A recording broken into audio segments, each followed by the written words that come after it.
That day, Bart pulled out a gun, ready to take down Santa Claus just because he didn't get his beloved motorcycle. But when Bart was fast asleep in the middle of the night, suddenly a bright light woke him up. He pushed open the door and saw a massive Polar Express. The conductor was shouting loudly that this was the train to Santa's place. After Bart boarded the train, it actually started flying through the air. As the Christmas leaves burned, the train began speeding up rapidly. Everywhere they passed was filled with Christmas spirit. After an hour, the train reached Santa's North Pole. Excuse me, Mr. Goblin? Elf, I'm an elf. Whatever you say. Bart then asked where Santa was located. The elf said only senior elves could meet Santa. Bart had to start from the wrapping room when he got here. Then Bart followed two poorly dressed little elves into the wrapping room. However, there were only a few people Bart's size in the wrapping room. Where did everyone else go? Two co-workers told Bart they all ran to the South Pole because the pay was better there. Bart watched the two working on wrapping paper and felt that Christmas no longer needed wrapping paper. Then he stuck several bows on the wooden cart. This saved materials and sped up progress. The senior elf saw all this and thought Bart was very clever, so he promoted him to toy inspector while the other two co-workers were fired. Nelson complained that his lungs were now full of candy dust. Seeing this, the senior elf had them both help the Easter Bunny instead. At this time, the teddy bear production line was sorting through a batch of broken teddy bears. Seeing this situation, Bart put pirate bear labels on the broken bears and solved the problem. The senior elf discovered that Bart had many money-saving tricks and promoted him to manager again. So Bart walked into the building where Santa was located. He even got his own private office. At this time, Lisa walked over and blamed Bart for getting to the top of the company through deception. Bart asked Lisa where Santa's office was. Lisa said she knew Bart's intention for coming here was for the toy he never got. Bart ignored her and kept walking forward. Seeing this, Lisa directly exposed that Bart wanted to use a hunting rifle to kill Santa. Bart admitted to this and angrily said Lisa couldn't stop him either. Security!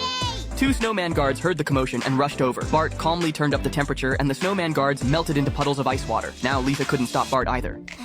Bart loaded his gun with bullets, then kicked the door open. He menacingly demanded that Santa bring him an off-road motorcycle or he'd blow him away. Close the door, boy. I can't afford to heat the whole North Pole. Bart looked around and found Santa's room was shabby, but he still walked up to Santa demanding the off-road motorcycle. Look at my office now. My company has gone bankrupt. I only eat one meal a day now and wear socks with holes in them.